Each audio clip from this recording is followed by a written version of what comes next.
Who can say these words that the skies and the earth were joined together? We split them asunder. Can a man say that? Can a man be accepted a statement of a man? No. But the man said it. Big Bang theory. People who know, the scientists are trying to know a theory developed by the scientists that the skies and the earth, everything was one unit mass. And then a big bang occurred. A big bang occurred by itself, and the planets and the sun and the stars and the moons and all the galaxy came into existence. Who says that? The scientist, the unbeliever. So Allah says, do not the unbelievers, so-called scientists, see that the skies and the earth was one unit mass, then we split them asunder. They can't understand this we. It happened Big Bang. It by itself it becomes Big Bang. They won't accept we did it. We split them asunder. What is this science if you can't recognize the word we? Who did it? Well, you don't know. It happened by itself. It happened by itself. All the knowledge, science, everything. But when the question comes, this ayah says we did it, can't accept it. Ask him who did it, who's saying it? You being a scientist can say that? Any man of the world can say that, I did it? He will say no. So ask him, who is it? He can't say, look at your face. I ask him, who is it? He can't answer. But he will not say that it is God, an enemy of God. He knows this is Allah. So now, do not the unbelievers see that the skies and the earth were joined together before we split them asunder? We made from water every living thing. Will they not then believe? Questioning, Allah is questioning. Will you not believe? أَوَلَمْ يَرَ الَّذِينَ كَفَرُوا أَنَّ السَّمَاوَاتِ وَالْأَرْضَ كَانَتَا رَتْقًا فَفَتَقْنَاهُمَا وَجَعَلْنَا مِنَ الْمَاءِ كُلَّ شَيْءٍ حَيٍّ أَفَلَا يُؤْمِنُونَ. Who is speaking? Man? Can you think this is a man-written book? No, I told you in the beginning, an autobiography of Allah, the Quran, the book of Allah. He speaks in first person and he explains everything, his own personality, even the creation of the skies and the earth, all of it. First I read an ayah which is your creation from sperm, from nothing. He made you, that we are sitting here. Who can say all that? Who can deny the fact? It is Allah. So everybody can recognize if he tries to read or directly have the courage to contact Allah, he speaks to you. The Quran was sent for your communication. This is what Ibrahim a.s. referred to. He broke the idols, the emotion idols, the false names. So, and he referred to the Great One. He referred to the Great One so that you can communicate with him. Read the book Quran and try to listen to the voice of Allah. It's not a difficult task. It's very easy. If you just ponder, analyze who is speaking to you. You don't have to listen to others about Allah. Stop listening to others. If you have got a problem trying in understanding an ayah, go and talk to other person with the ayah. Okay, this ayat I can't understand. Could you explain to me? Allah has explained to you or not? Because this is the book of Allah. So Allah is the person, Allah is the being who is going to explain to you the ayahs. Why you have to listen to others about the Quran, Allah's message? He doesn't put barriers like big people in the world. Can you meet big people in the world? No. They are the people who put barriers, but Allah is speaking to all mankind. The book is there, available in the market. You take up the book and read it, and He speaks to you in first person, and then He explains to you what are the modes. He also goes into second person and third person. He explains everything in the ayah. But as a whole, you know it is the autobiography or the author is Allah by the direct narrations of the ayahs. Surah Anam, لا تدرك الأبصار وهو يدرك الأبصار وهو اللطيف الخبير قد جاءكم بصائر من ربكم فمن أبصر فلنفسه ومن عمي فعليها وما أنا عليكم بحفيظ. no sight can grasp him, but his grasp is over all sight. He is above all comprehension, and he is acquainted with all things. Now this is again the messenger Rasul Muhammad sallallahu alaihi wasallam, through him is speaking now. No sight can grasp him, but his grasp is over all sight or all visions. He is above all comprehension, and is acquainted with all things. These visions and sights, meanings the insight, not this physical eye only. It is referring to the insight, this vision. When you listen to the ayat, the light or the sight comes to you, the understanding, the message. قَدْ جَاءَكُمْ بَصَائِرٌ مِّن رَبِّكُمْ. Now has come to you from your Lord the sights, the vision. If any will see, it will be for his own soul. And if any will be blind, he will be blind to his own soul. I am not to watch over your doings. Allah says to Rasul Messenger to read these ayahs. Now has come to you from your Lord the visions, the sights, the essence, the message. If any will see, it will be best for his own soul. And if any will be blind, he will be blind to his own soul. I am not to watch over your doings. Meaning when the Quranic message or the understanding comes, the revelation comes, the essence comes, you can have the sight to clearly see what Allah is saying in the ayahs. And if you do not correct yourself, you want to remain blind, you remain blind to your own soul. You can't say on the day of judgment that I did not have sight. The sight is given, the message comes, and you receive the ayahs, the message given to you. Allah is sending you the sight, the vision. Now has come to you from your Lord the sight, the vision.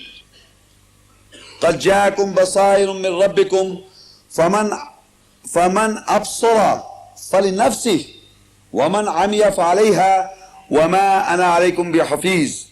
Now has come to you from your Lord the sights, the vision, insight. If any will see, it will be for his own soul. And if any will be blind, he will be blind to his own soul. I am not to watch over your doings. Prophet ﷺ, the messenger of Allah, through him, he says that he is not here to watch over you. His job is to convey the message. And we, Muslims, have to follow his example by conveying this message of Allah to all mankind. And in Surah Al-Imran, 31 ayah, he says, قُلْ إِن كُنْتُمْ تُحِبُّونَ اللَّهَ فَاتَّبِعُنِي يُحْبِبْكُمُ اللَّهُ وَيَغْفِرْ لَكُمْ ذُنُوبَكُمْ وَاللَّهُ غَفُورٌ رَحِيمٌ. Say, if you love Allah, follow me. Allah will love you and forgive you your sins. For Allah is oft forgiving, most merciful. Meaning that mankind is always trying to say that they love Allah the most. Liars. That they love Allah the most. Liars.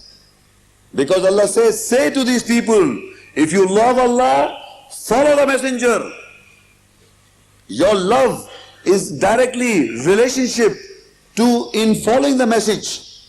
قُلْ إِن كُنْتُمْ تُحِبُّونَ اللَّهَ فَاتَّبِعُنِي يُحْبِبْكُمُ اللَّهُ وَيَغْفِرْ لَكُمْ ذُنُوبَكُمْ وَاللَّهُ غَفُورٌ رَحِيمٌ. Say, if you love Allah, then Allah says that if you love Allah, follow me, the messenger. You have to follow the message. Through the Quranic ayat, the message which you receive, you have to follow that. Through Prophet Muhammad sallallahu alaihi wasallam, the message given to mankind, and then you have to follow it, talk about it, repeat it, make an example in your personalities. Just not the recitation, you have to believe, repeat and obey and follow. So Allah says, قُلْ إِن كُنْتُمْ تُحِبُّونَ اللَّهَ فَاتَّبِعُونِي يُحْبِبْكُمُ اللَّهُ وَيَغْفِرْ لَكُمْ ذُنُوبَكُمْ. Say, if you love Allah, follow me. Me means the messenger. Allah will love you. Allah will love you and forgive you your sins. If you want you want that these sins should be forgiven, you have to follow the messenger. And Allah is oft forgiving, most merciful. قُلْ أَطِيعُوا اللَّهَ وَالرَّسُولَ قُلْ أَطِيعُوا اللَّهَ وَالرَّسُولَ فَإِن تَوَلَّوْا فَإِنَّ اللَّهَ لَا يُحِبُّ الْكَافِرِينَ. Say, follow Allah and His messenger. But if they turn back, Allah loves not those who are rejectors. So ladies and gentlemen, our job as a Muslim to hear the words of Allah through the messenger, and when we understand the message, we have to follow. We have to follow the message. And if we turn back, then Allah does not love those who reject. Simple statement. But ladies and gentlemen, at all times, in history and in present, in all times, there are people who will remain rejectors. It is not that all mankind, when the ayats are being rehearsed and understood, everybody does not follow. Even the shaitan, the rejected one, did not follow. And there are people who follow the shaitan. So it is not the question that people do not recognize Allah. Even the shaitan recognized Allah. And he recognized Allah's words. So at all times, people have been rejecting the message, knowingly that this is the message of Allah. The shaitan rejected, and at the same time, his followers rejected in all times. Whenever the ayahs and the message is being rehearsed, the understanding comes, still people reject. And how they reject, the Quran explains Surah Sa'd 38. When the ilahs are being broken, what happens? They say, أَجَعَلَ الْآلِهَةَ إِلَهًا وَاحِدًا إِنَّ هَذَا لَشَيْءٌ عُجَابٌ.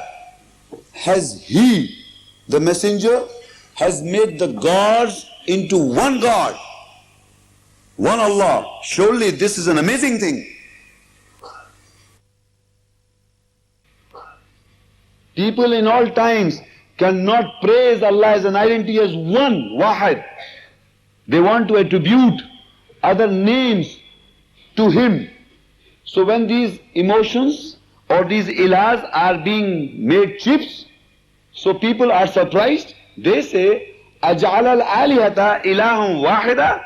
Has he, referring to the messenger, has made the gods into one God, one ilah, one Allah? Surely this is an amazing thing. Surprised totally, taken aback in all times. They can't recognize that this is possible. وَانْطَلَقَ الْمَلَأُ مِنْهُمْ أَنِ امْشُوا وَاصْبِرُوا عَلَىٰ آلِهَتِكُمْ إِنَّ هَذَا لَشَيْءٌ يُرَادٌ. And the chiefs, the leaders, and the leaders separated from them, and they walk away saying, having patience over your gods, stick to your ilahs, your gods. Surely this is a thing intended, this is a planning. They think whenever the idols or the gods are being made into chips and one Allah established, people don't like it. So the chiefs, the leader ones, who control the masses, who control the simple people, they don't like it. The chiefs separated from them and they walk away saying, have patience over your God. Surely this is a thing intended. This happened in the past, in the present, and after this deliverance of lecture, you are going to see the demonstration of this ayat, that people will object strongly to what has been delivered. This is the practice. Whenever the ayats are being rehearsed, the understanding of the Quranic ayat comes forward, people react in both ways.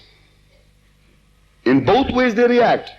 And the reaction of those who reject, they say, the chiefs separated, they will say, come along, let's go. Let's stick to our own beliefs, our own gods. This is a big thing, this is a new thing intended. And ma samina in the following ayats will say, ma samina bihada fil millatil akhirah in hada illa ikhtilaf. We have never heard of this in the last religion and in any religion. We have never heard this kind of concept. We have never heard of this in the last religion. Surely this is nothing except but a made-up tale. This is this gentleman's invention. People will think and say during the question and answers, and you'll see this. Ma sami'na bihada fil millatil akhirah in hada illa ikhtilaf. We have never heard of this in the last religion. Surely this is nothing but a made-up tale. So ladies and gentlemen, whenever the Allah's ayats or the concept mentioned in the Quran, understanding comes to people, there are kinds of reaction. People who believe, their iman grows. People who reject, they see these words. The chiefs will walk keeping themselves strict to their own idols. So I end my lecture by the following ayat in chapter Surah Ibrahim 14 and ayah 35 and 36. وَإِذْ قَالَ إِبْرَاهِيمُ رَبِّ اجْعَلْ هَذَا الْبَلَدَ آمِنًا وَاجْنُبْنِي وَبَنِيَّ أَن نَّعْبُدَ الْأَصْنَامَ رَبِّ إِنَّهُنَّ أَضْلَلْنَ كَثِيرًا مِنَ النَّاسِ فَمَنْ تَبِعَنِي فَإِنَّهُ مِنِّي وَمَنْ عَصَانِي فَإِنَّكَ غَفُورٌ رَحِيمٌ. Remember, Ibrahim said, O my Lord, make this city of peace and security and keep me and my sons strangers from the worshipping of idols. O my Lord, surely these people have led astray many among mankind. Who follows my ways, that Ibrahim al-Islam's ways, is of me, and he that disobeys me, so you are surely of forgiving, most merciful. This is the call or the dua or the prayer of Ibrahim al-Salam, because the worship of idols were existing in his time. He broke the idols, but still, people still worship today. That means in all times, the worshipping of idols, the same idols we are described, will keep on, because they are mentioned in the Quran, and whatever the Quran says, it's a proof on the ground.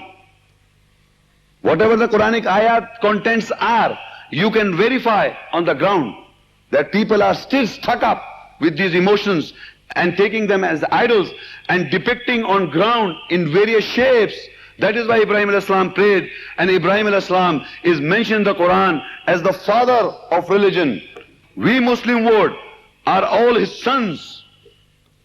In the real sense, if you are a Muslim, in the sight of Allah, if you are a Muslim, then you must know that this dua was done by Ibrahim al-Islam. Ibrahim al-Islam prayed that we should remain strangers to the worshipping of idols. Not that we are stuck up with the idols, then we are not Muslims. He is not our father.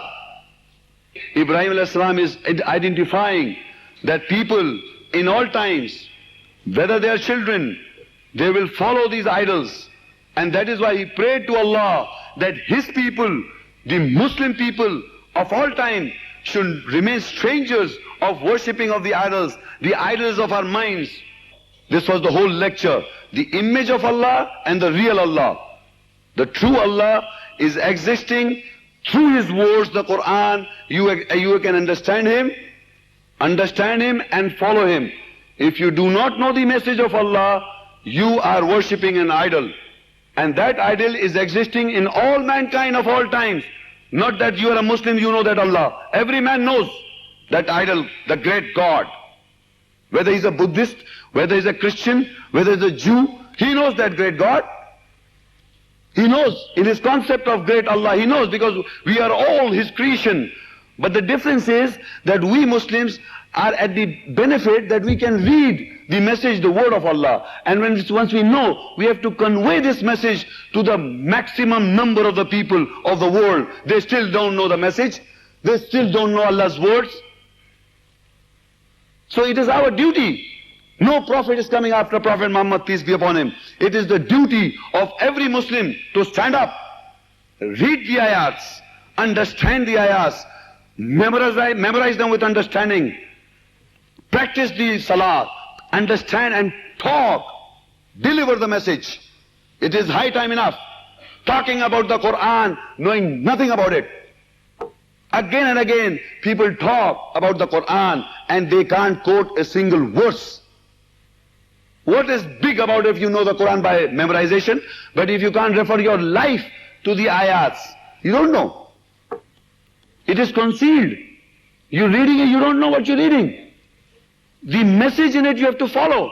And if you're not able to follow, how can you deliver the message? So the Muslim world, it is time enough that people should start talking to God. Quran is a communication. You have to communicate to the book. Understand, rehearse. If you don't understand, go and ask the Maulana to explain to you the ayat. Not his own philosophy, not theories, conjectures, fiction, guessworks, emotions. What? It is always, people are moving people's emotions. They are not aware of the reality of Allah.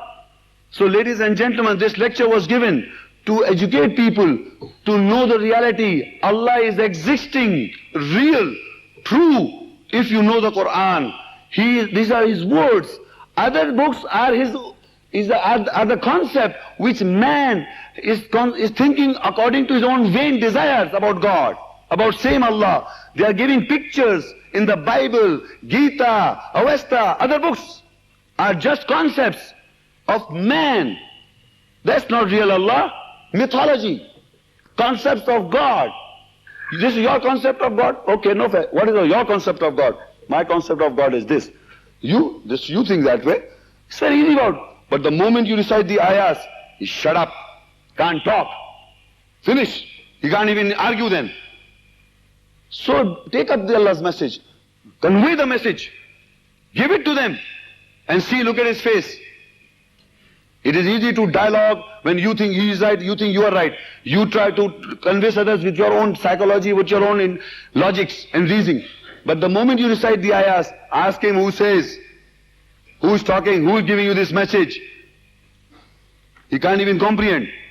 So I end here with this call of dua of Ibrahim alayhi salam, that we should be strangers, Muslim in the real sense, should be strangers in the worshipping of idols. Because if we don't do this, Allah says He will never forgive association with Allah. If you associate anything with Allah, He will never forgive you. You want His forgiveness. Who doesn't want His forgiveness? As a Muslim wants his forgiveness from Allah, then you must not associate anybody, any being, any emotion to His attributes. His attributes, I have given you in that booklet on the last pages. Above 80 attributes, 100 attributes, I was not able to put all of them because of the shortage of time. The Quran is full of attributes. What is He? He explains Himself directly. You don't have to listen from others. Okay, what is He and who is He? You know it. He is our creator, we are His created being. So ladies and gentlemen, I end here. For any person can come up to the mic and ask questions, especially if they are Christians or especially they are atheists. I would like to talk to them. They should come forward first, please. Let them, the non-Muslim, given a chance.